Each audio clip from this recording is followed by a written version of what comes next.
And welcome to our exclusive interview with Bill Gates, the entrepreneur, Microsoft co-founder, software developer, and philanthropist. Thanks for being here. Great to talk to you. The Bill and Melinda Gates Foundation's annual letter has now just come out.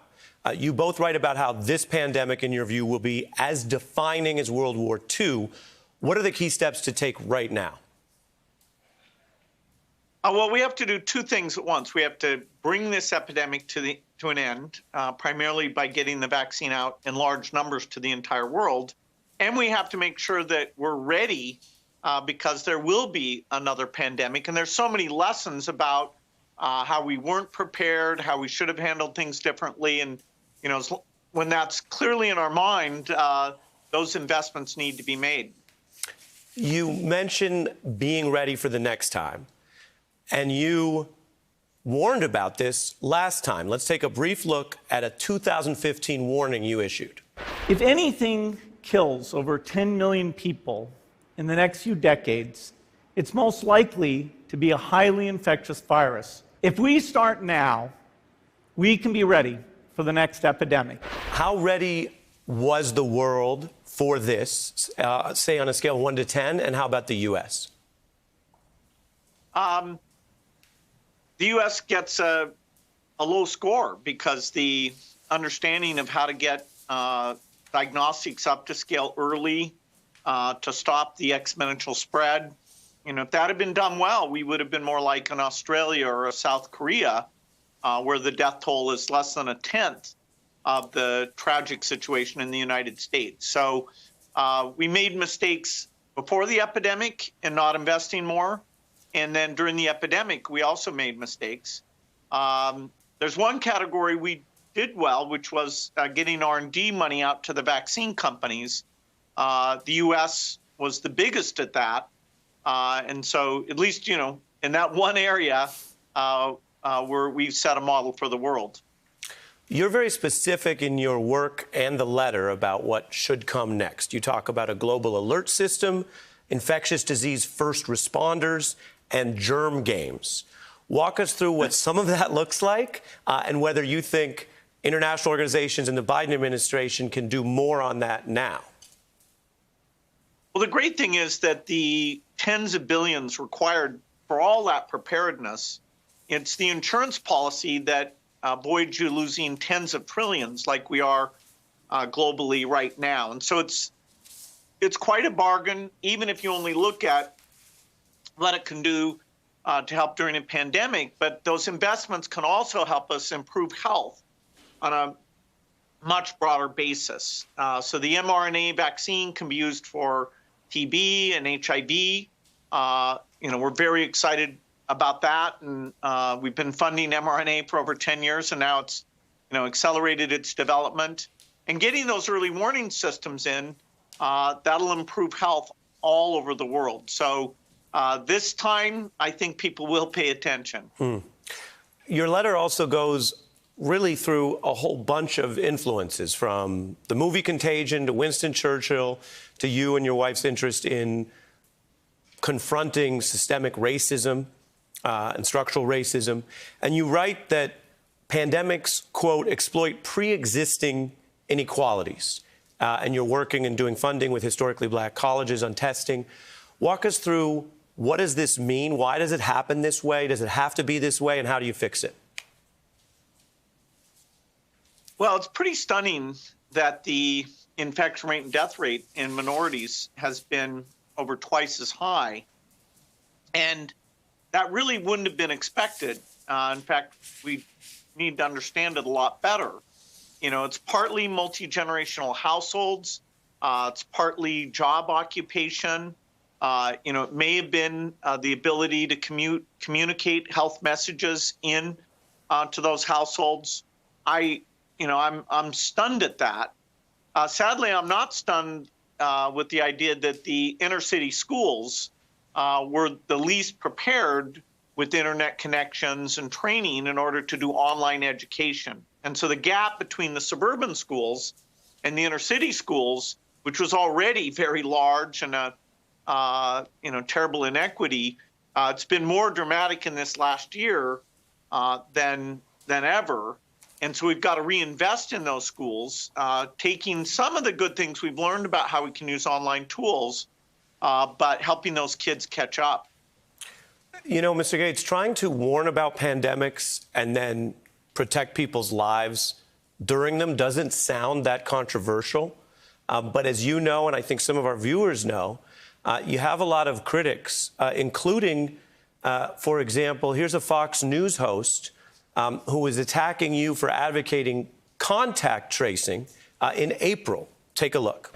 There's a new threat to our rights on the horizon, and it's being pushed by the second wealthiest man in the world. According to Gates, the only way to responsibly end the shutdowns is for a pretty vast surveillance system to be put in place, arguing that it will be unsafe to work or to travel or go to church or a ball game unless we give up our personal data.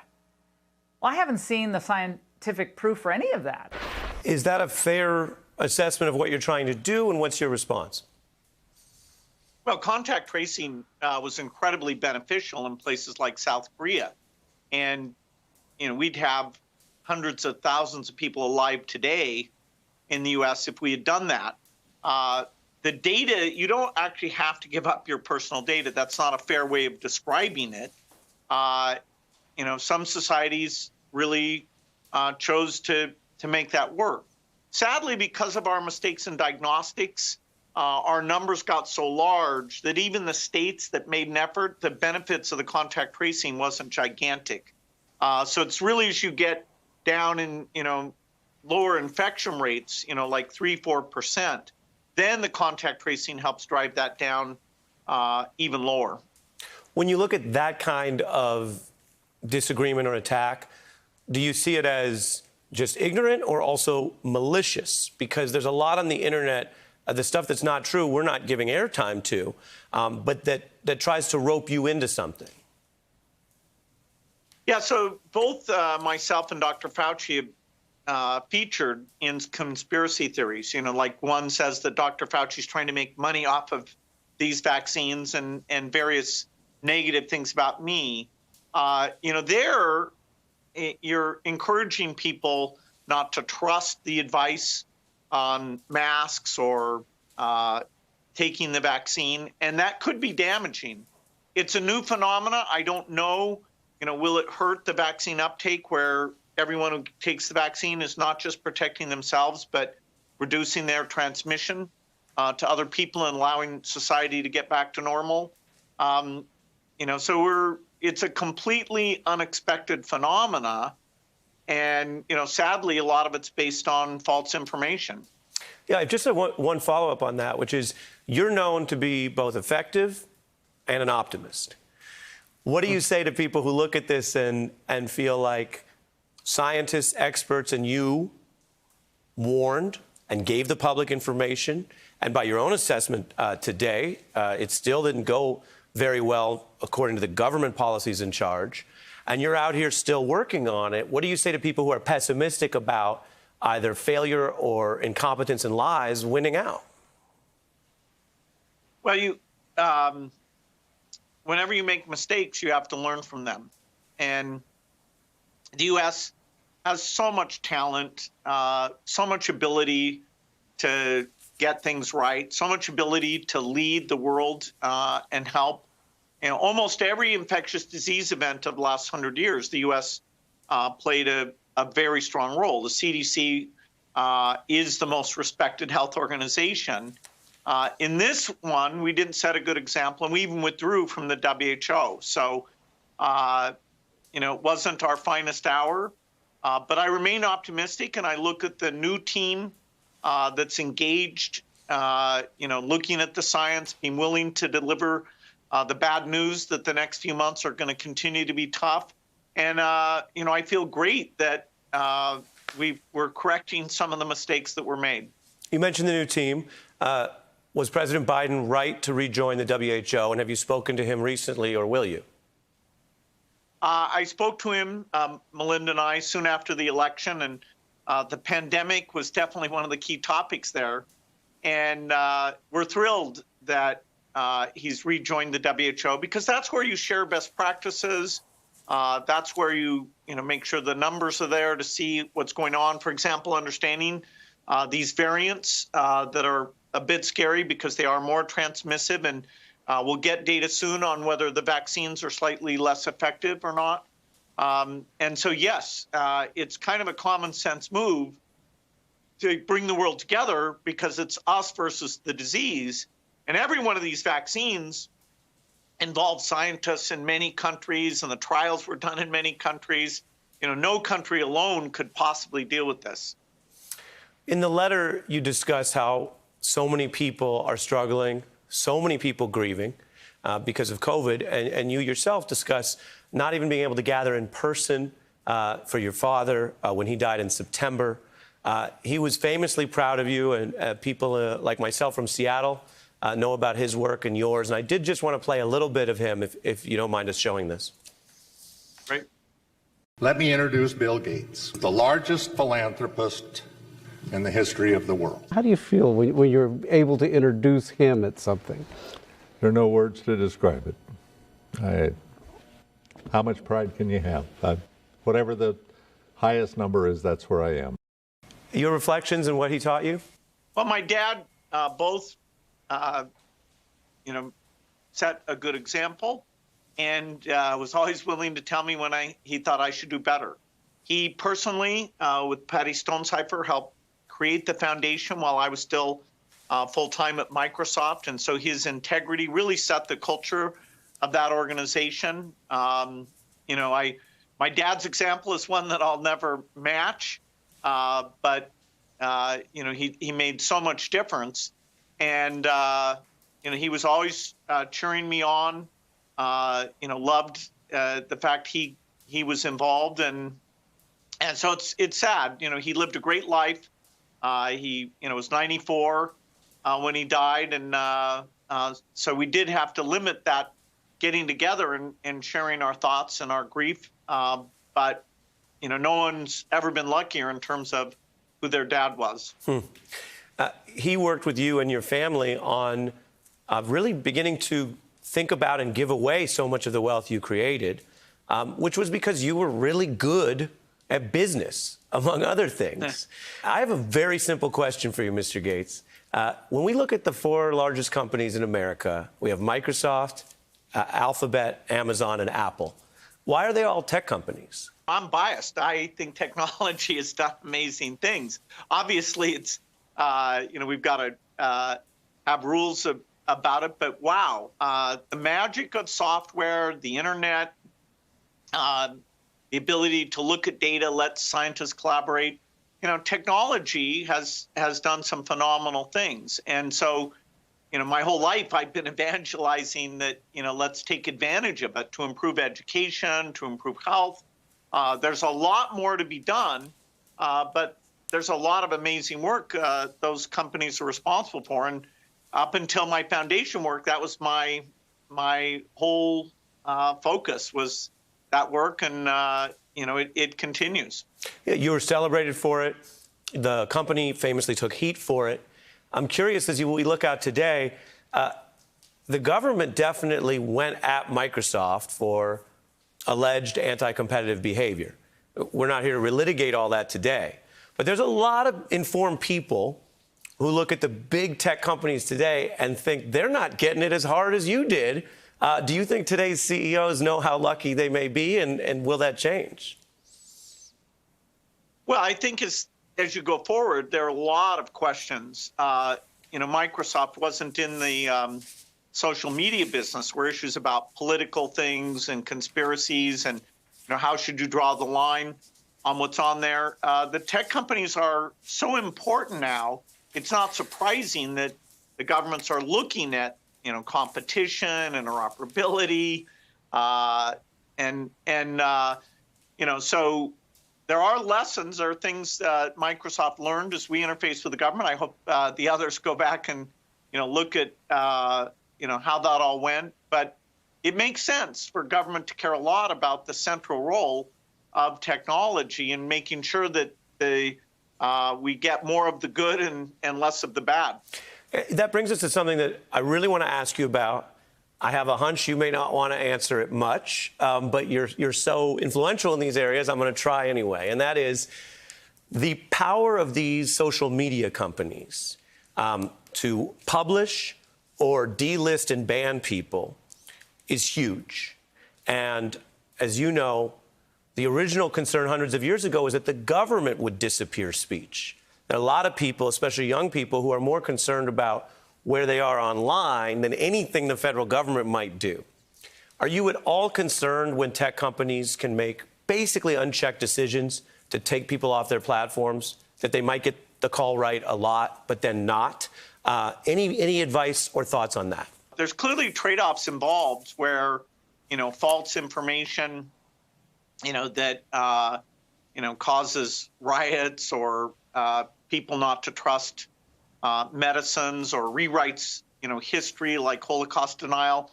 How you draw the line and who's in a position to do that is a great thing for people to be debating.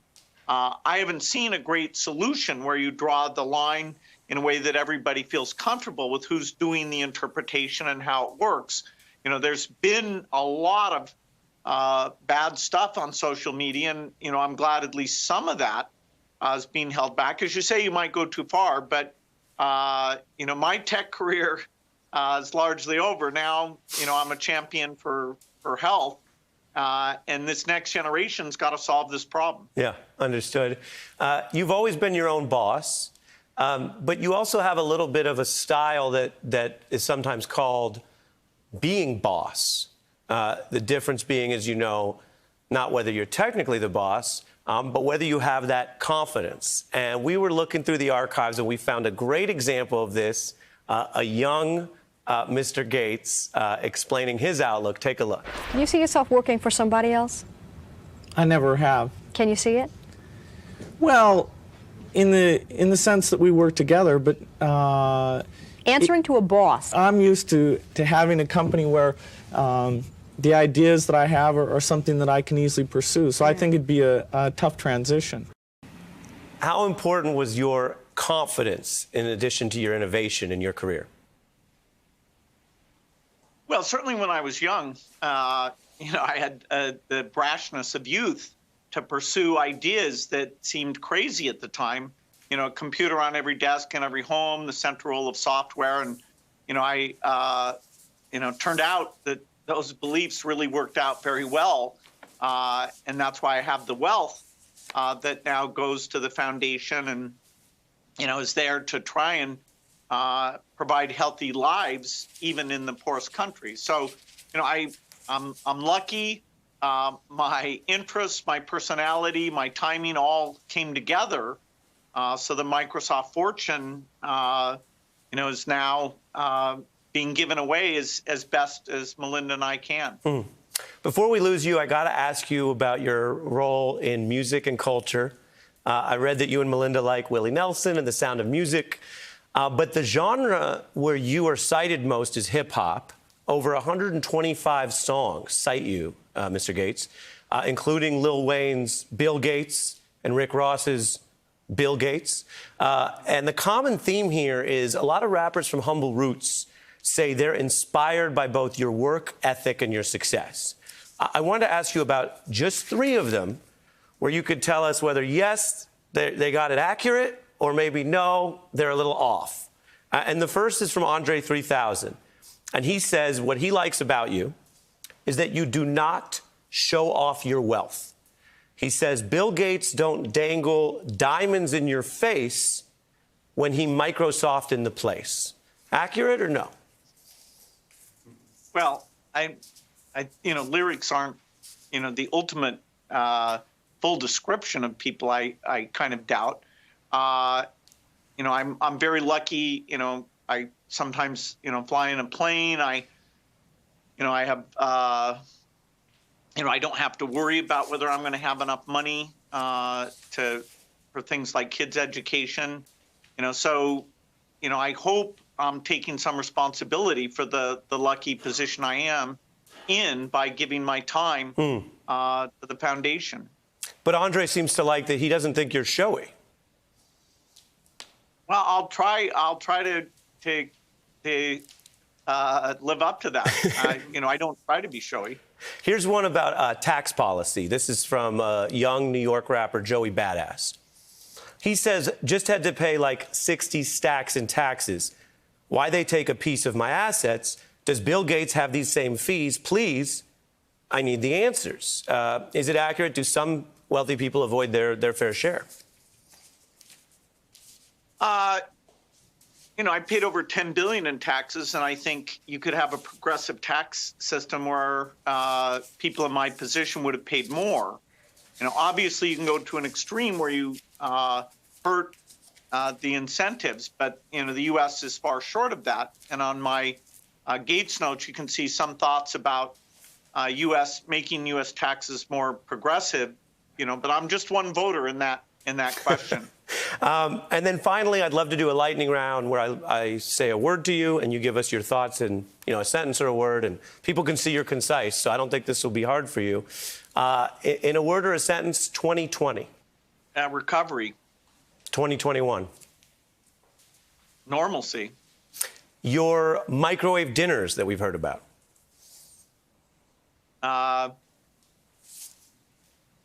Very dry. And what your next TED Talk might be about. My 2010 TED Talk was about climate change. So climate change and pandemics are where I'm trying to help the world get good plans so we don't suffer the huge consequences. Well, I want to thank you for your time. Thanks to Bill Gates for being our debut guest on the Beat Summit series with Ari Melber. Yeah, great to talk to you.